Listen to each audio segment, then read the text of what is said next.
Michael Savage. Afternoons 3 to 7 on Talk 910 KNEW and online at 910KNEW.com. Warning. The Michael Savage Show contains adult language, adult content, psychological nudity. Listener discretion is advised.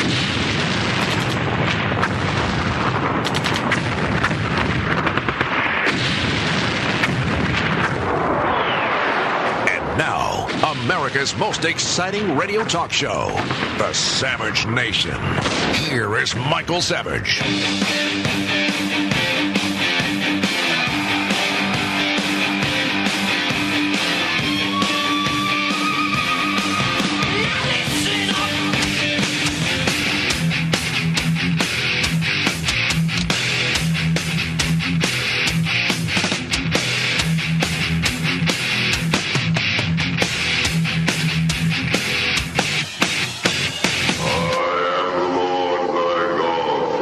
Today, we must pick ourselves up, dust ourselves off, and begin again the work of remaking America. Thou shalt have no other gods before me.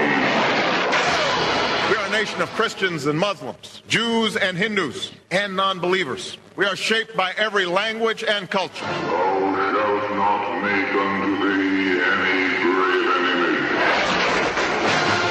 Not only to create new jobs, but to lay a new foundation for growth. We will build the roads and bridges, the electric grids and digital lines that feed our commerce and bind us together. Thou shalt not take the name of the Lord thy God. All right, you get the picture. Okay, he thought he was in the Ten Commandments. Welcome to the Savage Nation.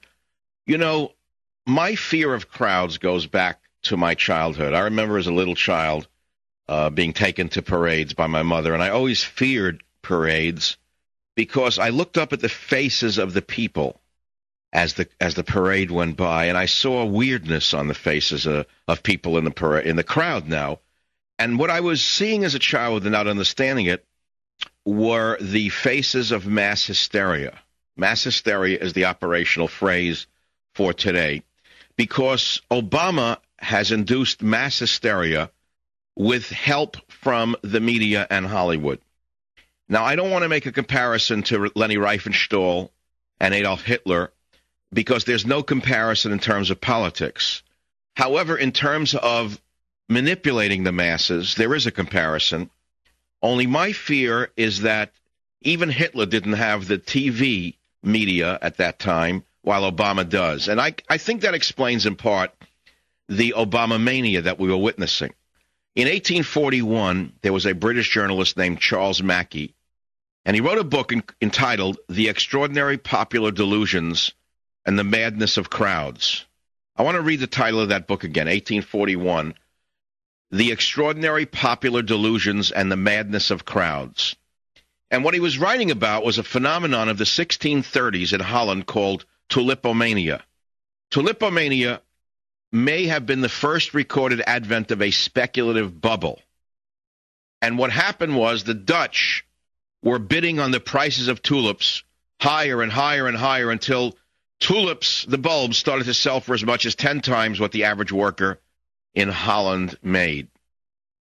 Now, anyone who has such madness in them, based upon tulipomania in that case, can understand what I'm talking about here.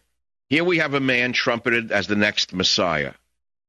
I heard a local talk show host in San Francisco as I was driving home from the studio last night, whose name rhymes with Queen, going on and on about how Barack Obama was as good as FDR and Lincoln and JFK combined. Now, I can't believe this because the man hasn't yet been president. I have no idea how they can compare an unknown man to FDR and Lincoln and JFK. I thought that a man was judged after he became president by his policies and by his performance, not before. But you see, tulipomania was based upon the madness of crowds and popular delusions. Obama-mania is also based upon the madness of crowds and popular delusions. The gays have gone crazy for Obama. The blacks have gone crazy for Obama. The hard left has gone crazy for Obama. And that includes just about everybody in the midstream media. And I am telling you that we are on the verge of an unknown. It is a black box where we are going, and I don't mean that in any racial sense. I mean in the sense of a black box. Nobody knows what this man is going to do because nobody knows what he stands for unless you look at his voting record. And if you look at his voting record, you should be very frightened indeed. He is the most far-left senator in American history. And here, because of George Bush and John McCain, we have the most far-left president in American history thrust upon the American people. And I want to ask you today a few questions on the Savage Nation. I want to ask you a few questions. If you are a conservative, what do you most fear about the Obama administration? What do you fear most that he might do? And liberals, if you're listening to the Savage Nation, as I know many of you do, what really are your greatest hopes for the Obama administration? Because I don't see any hope here. I see hype. Where you see hope, I see hype. Where I see hype, you see hope. And believe me, I can look through it and see it the way it is. You just are a little slower than I am in seeing hype. For example, maybe I'll surprise you with this one. Today, Dick Cheney appeared in a wheelchair, which I thought was remarkable. They claim he pulled a muscle in his back. But what's amazing about it is that not only was he in a wheelchair, but he made himself look frail and crumpled up. For a second, a fleeting second, I thought Cheney was imitating FDR. I thought, here is a power-mad lunatic, Dr. Strangelove, for many of you, who was so obsessed with losing power, and losing power to an upstart liberal at that he took on the mantle of FDR to almost grab some of the spotlight. But it got crazier than that. Cheney was wheeled to his bulletproof limousine after all of the hoopla, and strangely enough, he spryly jumped into the limousine on his own. So help me God, that's what I saw. Cheney was wheeled, looking frail and crippled, blanket over his legs like FDR. But the minute he was wheeled up to the door of the limo, I don't know if anyone saw this but me. See, I see when the king has no clothes. He hopped spryly into the limousine. It was an act, in my opinion. Now, one of the reasons he did it was because he was his power was lost. Another reason was he wanted to create sympathy for himself, so he's not called up on war crimes charges or such. That's what I believe Cheney was doing today. There was some other interesting phenomena today at the coronation. The most interesting to me was the vying for the spotlight by Dianne Feinstein. I don't know who else saw this, but there wasn't one person in the media who saw what I'm about to tell you went on. Dianne, it was shortly after the speech. Bush was sort of leading a procession out of the speech area to wherever they go. And strangely enough, behind him was Dianne Feinstein, and trailing him was Barack Obama. When Barack Obama sped up by foot and with a thrust of his hips to the right, pushed Dianne Feinstein out of the way and took his rightly place behind George Bush. I think the woman is crazy. I think the madness of Dianne Feinstein, the power madness, Lord Acton said power corrupts, absolute power corrupts, absolutely. Dianne Feinstein is absolutely corrupt, and she's absolutely insane.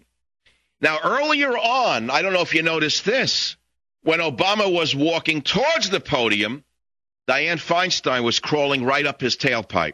She was behind him, inches behind him, not feet behind him. So much so that a Marine Guard had to intervene between Obama and Dianne Feinstein. What in the world do you think Dianne Feinstein was saying with her body language today? There were some other interesting statements today that were very worrisome, by the way. When Barack Obama said, "We are a nation of Christians and Muslims, and Jews," I almost fell out of my chair. So far as I know, this nation was founded on Judeo-Christian principles and values, not on Muslim Christian values. Now, what was he trying to say to us? I guess he was paying homage to his own 50% of his own faith. You notice today that the name Barack Hussein Obama came up only once, and it depended upon where you were. It depended upon where you were at the time. Is he Barack Hussein Obama, or is it Barack Obama? Is it BHO or BO? I'll be right back. Savvy.